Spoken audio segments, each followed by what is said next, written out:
Thank you very much, and special thanks to Jan for inviting me, and actually inviting me back. Because if you look closely here, I gave my first talk in front of doctors in 11 years ago here, or close to here in Aalst. And it was actually quite scary, but now I have become used to it. And I guess being invited back means that I'm kind of an okay guy to have. What was really interesting last night was that there were actually two gentlemen that heard my lecture 11 years ago. And what was really interesting is that they could quote me what I said word by word. I wish my students could do that 11 years after I talked to them. Actually, this slide is the exact same slide I showed 11 years ago. The title is the same. However, the subtitle is a little bit different. And I'll get back to that. The other way.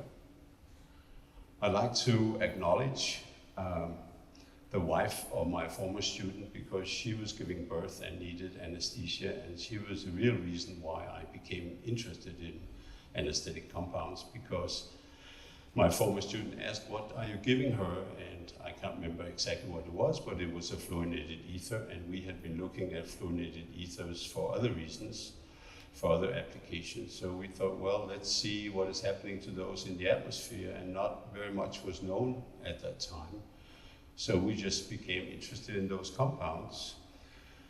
And then I'm lucky to have a lot of students, and they actually do all the work, and I get to travel around and talk about what they do.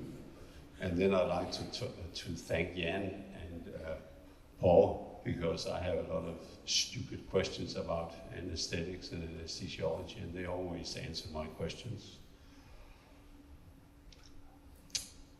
Usual scientific talk, background, methods, results, discussion, conclusions, nothing new there. Here I want you to notice 2010, this was our first paper, so a long, long time ago that we kind of published our first paper on anesthetics. Just to remind you what environmental impact really is. Most people here in this audience, we talk about climate change, but it is actually also stratospheric ozone depletion. It is also ozone in the troposphere, and it is also harmful degradation products that I will come back to. So those compounds are used for induction and maintenance of general anesthetics. Due to our work, the atmospheric oxidation and degradation mechanisms are now very well established. The relative impact, the numbers that you guys quote are also very well established. I don't know about how many anesthetics procedures there are done annually in the world. It's a difficult number to get. It's a difficult number to get how much anesthetics is actually produced and used. My vision or my goal after all this meeting all you guys all over the world was that it would be really nice to have a device that you could put at the end of an anesthetic machine to destroy the anesthetics without producing something that would be harmful, and you could just vent everything out into the atmosphere on top of the hospital or the operating theater. This is kind of a bold vision to have. You can destroy chemicals in many different ways, and I won't go into it here, but my thinking was, and this is due to technological advances, was that you could actually photolize these compounds with a new type of lamps that give very high energy radiation. They are cheap and efficient, and they have become available. The challenges are that it has to be cheap, it must be easy to use, it must fit an anesthetic machine, and the degradation products have to be environmentally acceptable. And there are probably a lot more that I don't know that you would require from such a device. But I thought it was an interesting challenge. So here is what we use. We use a cell and an FTIR spectrometer and some lamps, and the lamps give out other wavelength of radiation. You cannot see 172 nanometer radiation, but there's also some UV coming out. This is a cell that we're doing our experiments in. And we are the type of guy, and my students are the type of persons that we go straight to work. We like to do experiments. And sometimes we get surprised, and sometimes we found out how stupid we are. Here's all the data. There's hundreds of experiments up there. It's not too complicated for you guys to understand because I will explain it one by one. So here's some data that shows you that we photonize desflurane, sevoflurane, and isoflurane. We start out with 100% in the cell. We turn on the lamps and the compounds disappear. They disappear slowly, but they do disappear. So initially, we can do it. We think we can do it.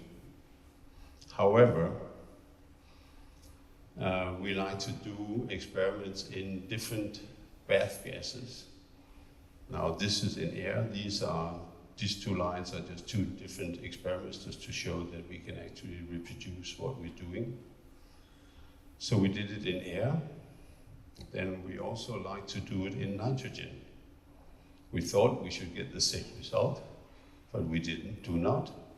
We photonize better in nitrogen than, I should say the axes here are opposite, so it means that this is kind of a rate, and in nitrogen, we photonize much faster. And we were a little bit puzzled about that because we were just plain stupid. And then we said, oh, let's add a little bit of oxygen just to see what happens. And then we photonize even better. So we were totally confused until we switched our brain on. Because humans breathe air, and oxygen actually gets photonized into oxygen atoms. And then we produce ozone, and ozone is also photonized, and because we have humid air, we produce OH radicals, and they react with the anesthetic, so we get extra degradation of the anesthetic, not by the photolysis, but by chemical reaction. So if we had been thinking, this is exactly what we should have predicted, that the oxygen is shielding the radiation and we're not really photonizing sevoflurane. But the bottom line is that, we can do it. It's not as simple as we thought. And what it will require is, I think, some recycling of the air and maybe a catalyst or something. But my point here is that instead of capturing the anesthetics, I think it would be much more sustainable if we could destroy it at the end of the anesthetic machine. So we can reduce, and you guys have shown very elegantly today with low flow and God knows what, that sometimes is a little bit over the top of my head, but what you are doing, what you can. I'm a chemist. I would like to destroy molecules, and instead of capturing them, I think we have proven that we can do it. From taking our results now, it's a matter of getting some, I would call them engineers involved, because this is all about flows and recycling and catalyst, and this is beyond my business. So basically, I think we can destroy if there is something to destroy.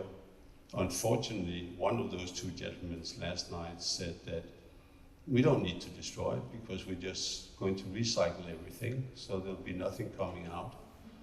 I reserve my right to be a little bit skeptical about that, because as an environmental chemist, I know that there's always something coming out.